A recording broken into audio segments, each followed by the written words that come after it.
இன்னைக்கு நம்ம ஒரே நாள்ல கல்லீரலை சுத்தம் செய்யக்கூடிய ஒரு அருமையான இயற்கையான ஹோம் ரெமெடி தான் பார்க்க போறோம். இது உங்களுக்கு கல்லீரல் வீக்கம், கல்லீரல்ல கொழுப்பு இல்லனா கல்லீரல்ல கல் இருந்தாலும் சரி செய்யும். நிறைய பேர் கேட்கலாம், கல்லீரல்ல அவசியம் சுத்தம் செய்யணுமா அப்படின்னு சொல்லிட்டு. நம்முடைய உடல்ல தங்கி இருக்கக்கூடிய, அதுவும் குறிப்பாக ரத்தத்துல தங்கி இருக்கக்கூடிய நச்சுகளை வெளியேற்றுறதுல மிக முக்கிய பங்கு வகிக்கிறது கல்லீரல்.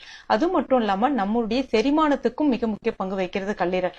அப்படின்னா பாத்துங்க, அந்த கல்லீரல் எந்த அளவுக்கு அசுத்தமா இருக்கும்னு சொல்லிட்டு. அந்த கல்லீரல் நீங்க சுத்தம் செய்யும் போது பாத்தீங்கன்னா உங்களுடைய உடல் உறுப்புகள் அனைத்துமே ரொம்பவே ஆரோக்கியமா வேலை செய்ய ஆரம்பிக்கும். கல்லீரல் பாதிப்பு இருக்கிறவங்க தான் இதை சாப்பிடணும்னு அவசியம் கிடையாது. இல்லாதவங்களும் இதை சாப்பிடலாம். உங்களுடைய கல்லீரலை ஆரோக்கியமா வச்சுக்கலாம். நான் இன்னைக்கு ஒரு மீடியம் சைஸ் சுரக்காய் ஒண்ணு எடுத்திருக்கேன். இந்த சுரக்காயில ஒரு 1/4 பங்கு மட்டும் எடுத்துங்க, ஒரு ஆளுக்கு தேவையான அளவுக்கு. இப்ப இது மேல இருக்கக்கூடிய தோல்களை நீக்கிட்டு உள்ள இருக்கக்கூடிய சதைப்பற்றுகளை நீக்காதீங்க. சின்ன சின்ன பீசஸா கட் பண்ணிட்டு மிக்சி ஜார்ல சேர்த்துக்கலாம். இப்ப இதுல கொஞ்சமா கொத்தமல்லி இலைகள், ஒரு 4 இருந்து 5 காம்பு போல கொத்தமல்லி இலைகள் சேர்த்துக்கலாம். கூடவே கொஞ்சமா தண்ணி, ஏன்னா சுரக்காய் நீர் விடும். தண்ணி சேர்த்துட்டு இதை நம்ம ஒரு தடவை நல்லா அரைச்சிக்கங்க. அரைச்சிட்டு தேவைக்கேற்ப தண்ணி சேர்த்துட்டு இதை நம்ம இப்ப வடிகட்டிக்கலாம். சரியா 1 டம்ளர் போல அளவுகள் எடுத்துக்கங்க. இப்ப இதுல ஒரு பாதி எலுமிச்சம்பழ ஜூஸ் சேர்த்துக்கலாம். அதாவது சுரக்காவோட எலுமிச்சம்பழ ஜூஸை கலந்து குடிக்கும் போது உங்களுடைய கல்லீரல் வீக்கம், கல்லீரல்ல கல் இது எல்லாமே கரைந்து வெளியேறிடும். அதனால நிச்சயமாக எலுமிச்சப்பழத்தை இதுல பயன்படுத்துங்க. கூடவே ஒரு சிட்டிகை போல குழம்பு மஞ்சள் பொடி சேர்க்கிறேன். அதுக்கு அடுத்ததான் ஒரு சிட்டிகை போல சுவைக்கேற்ப உப்பு சேர்த்துக்கலாம். சேர்த்துட்டு ஒரு தடவை நல்லா கலந்து விட்டுக்குங்க. இதை இப்ப நீங்க காலையில வெறும் வயிற்றுலதான் குடிக்கணும்ன்ற அவசியம் கிடையாது. எப்ப உங்களுக்கு நேரம் கிடைக்குதோ அப்ப குடிக்கலாம். நீங்க கல்லீரலை சுத்தம் செய்யணும் விருப்பப்படுறவங்க ஒரு நாள் குடிச்சாலே போதும். இல்ல கல்லீரல்ல வீக்கம், கல் இதெல்லாம் இருக்குன்னா 3 நாள் தொடர்ந்து குடிச்சு பாருங்க. நிச்சயமாக ஒரு நல்ல பலன் தெரியும். அதுக்கப்புறம் நம்ம எடுத்துக்கக்கூடிய உணவு முறை மாற்றங்களால மறுபடியும் கல்லீரல்ல கொழுப்போ கல்லோ படிய ஆரம்பிக்கலாம். அதனால மறுபடியும் நீங்க மாசத்துல இதை ஒரு தடவையாச்சும் அட்லீஸ்ட் குடிச்சிட்டு வரும்போது உங்களுடைய கல்லீரலை நீங்க ஆரோக்கியமா வச்சுக்க முடியும். இது சைனஸ் இருக்கிறவங்க இவங்க எல்லாம் சாப்பிட முடியுமா அப்படின்னா, ஏன்னா சுரக்காய் சளி பிடிக்கும் அப்படின்ற ஒரு தயக்கம் நிறைய பேருக்கு இருக்கும். அதனால திராட்சை இருக்கு இல்லையா, உலர்ந்த திராட்சை, கருப்பு திராட்சை இல்லைன்னா வெள்ளை திராட்சை, ஏதாவது ஒண்ணு எடுத்துங்க. ஒரு கைப்பிடி போல, அதாவது கிட்டத்தட்ட ஒரு 10 இருந்து ஒரு 15 திராட்சை போல எடுத்துங்க.